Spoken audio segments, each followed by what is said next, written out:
Hello everyone, welcome to day 23rd of December LeetCode Challenge, and today's question is next greater element 3. In this question you are given a number and you need to identify the next smallest number that can be generated from the existing digits of n. If there is no such number that is possible, then you would have to return -1. For example, let's take 21. This is the maximum number that can be generated using these two digits, 2 and 1. Hence, there is no next higher number using the same digits. You return -1. For example, when the case is 12, the next higher number would be 21 and you generated this. One possible way of solving this question is to generate all the possibilities of the number using the current number, and you then find the iterate through the loop and check for the next higher number out of the lot. However, this is a poor man's algorithm. We'll not go with this approach. We will try to do something in a smarter way. So let's look at the algorithm now. Also, it's a very commonly asked question in the interviews, whether it's Amazon, whether it's Adobe, whether it's Microsoft, whether it's Netflix. All of it's one of the favorite pet questions that is often asked across the interviews. So it's kind of a tricky too, that you need to know the approach beforehand. If you know it, you'll be able to solve it. If you don't know it, it will be slightly difficult for you to think during the interview for the first time. So let's look at the algorithm now. So 1, 2, 4, 5 are the is the input number in this case, and the next higher number that can be generated is 1, 2, 5, 5, 4. The role is of only these two numbers, 4 and 5, which get reversed to 5, 4. Let's look at the next part. 1, 2, 4, 5, 1. In this case, next higher number would be 1, 2, 5, 1, 4.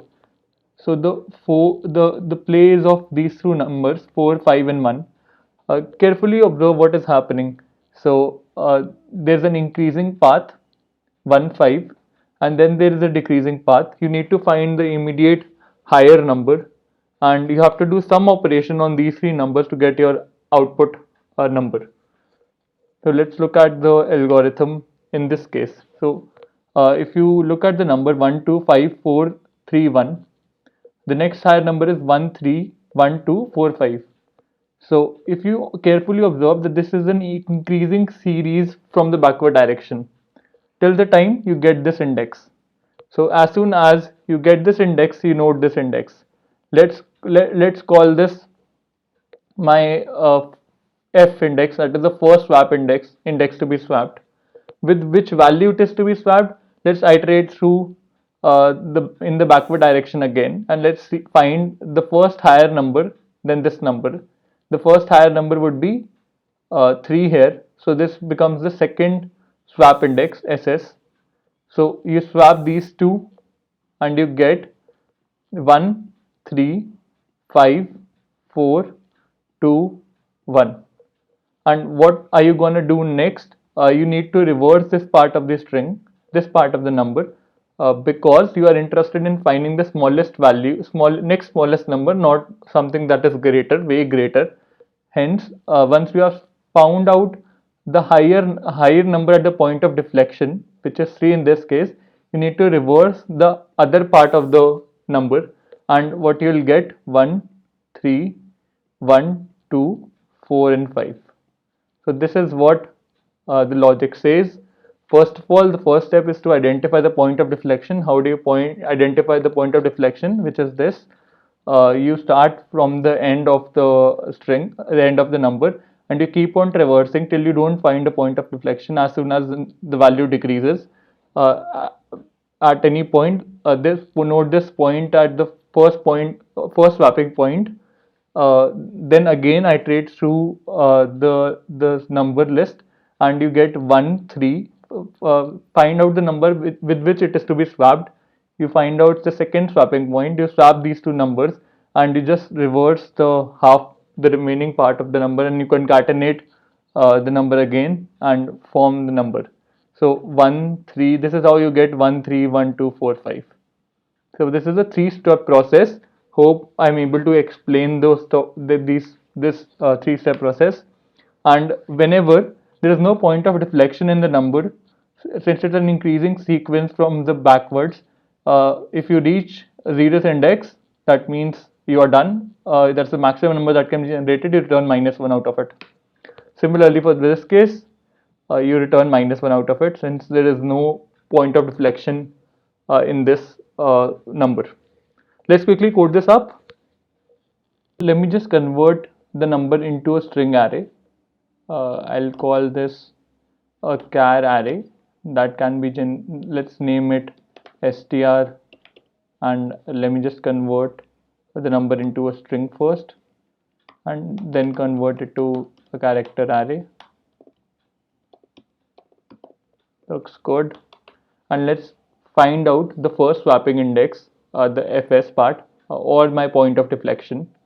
So let me call it the deflection point, and let's just initialize this to str.length, so -1. So let's start with this position, and while deflection point is greater than equal to 0, deflection point minus minus, that's a standard way of writing, and whenever str dot deflection point, the previous index is lower than is greater than str of deflection -1, whenever we find the rightmost point which is greater than the leftmost point, deflection -1, then there you break. So deflection, so there you break, immediately break, you come out of the loop, and you find out your deflection point. You found out your deflection point. Now fs, the first swapping index would be first swapping index would be deflection -1.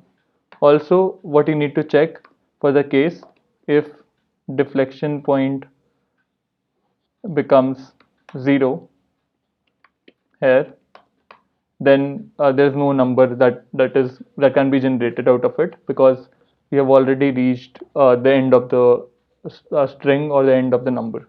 We have permutated all the numbers and there was no deflection point in the number. You return -1 from it. And now we got the first deflection point. Now let's calculate for the second deflection point. So second deflection point, let's initialize a variable second swapping index. It would be equal to str dot length -1, while second swapping index is less than equal to first swapping index till the time we don't cross the first swapping index. What are we going to do if str dot first swapping index turns out to be greater than str of second swapping index? For the case for the case where the second swapping index, the first position where the second swapping index is greater than the first swapping index, the value at the first swapping index, then you simply break out of the loop, because you found out the value where it has to be replaced with, and now you perform the swap operation. Swap. So let's store the character at first swapping index in a variable. Now let's update the first swapping index with second swapping index,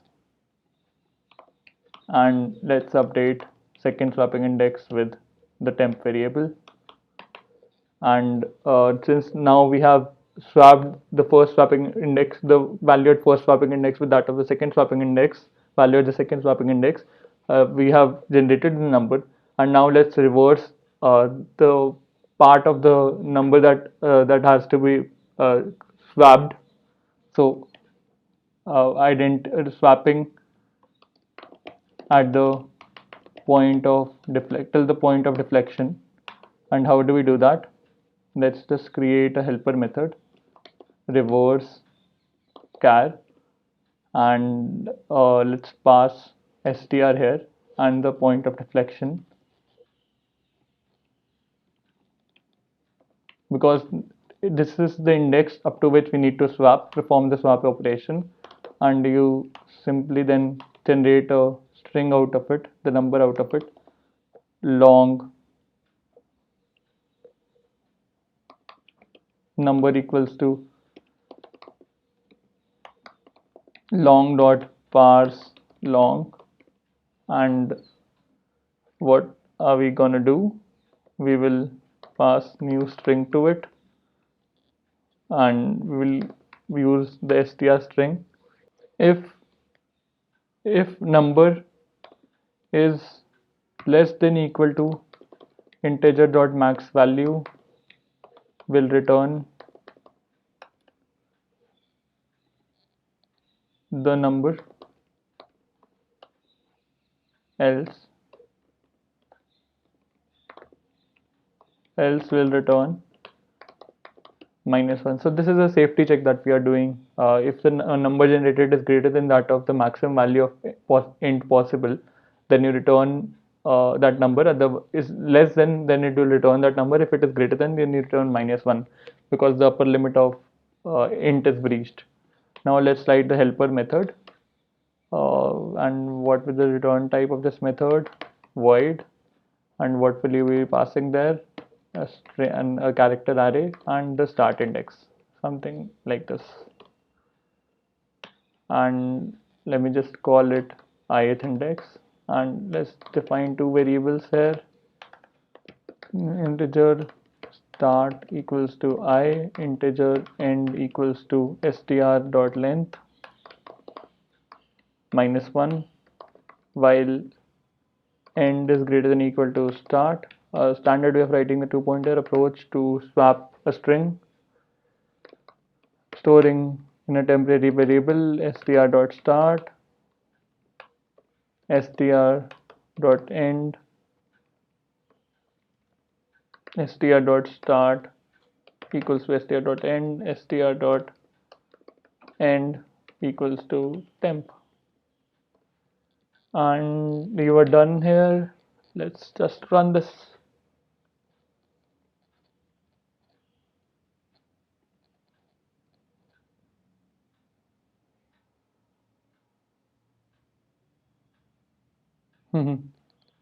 Long cannot be converted into int.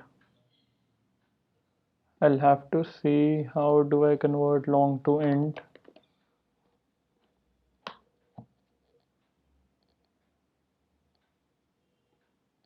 Okay, long dot int value.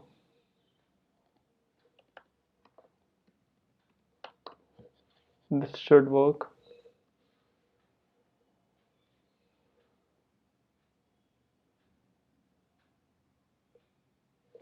Uh-oh, I think I got where I committed mistake. End minus minus, start plus plus.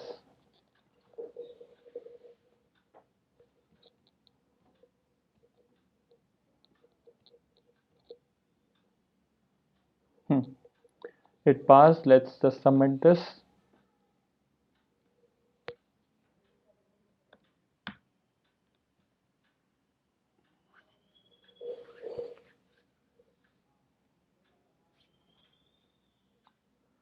I made a small typo error. It should be while second is greater than the first one, and here it should be the other way out. Now let's try this up. Accepted. Let's just iterate what the algorithm says. The algorithm says, first of all, find the point of deflection. The point of deflection is defined as the point where you see the first lower value on the left, and as soon as you find that, you store that value, store that index somewhere, and you then reiterate through the string and check for the second swapping index, which will be the first value greater than the value at the first swapping index. And as soon as you find that, you swap those two characters, and once you are done, you need to swap the complete string starting from the point of deflection till the end of the string, and then you generate a new number there. If the number is within the integer limits, you return that number. If it is not, you return -1. The time complexity for this solution is order of n, and the space complexity is order of 1 since you are not using any extra space there. Thanks for watching the video.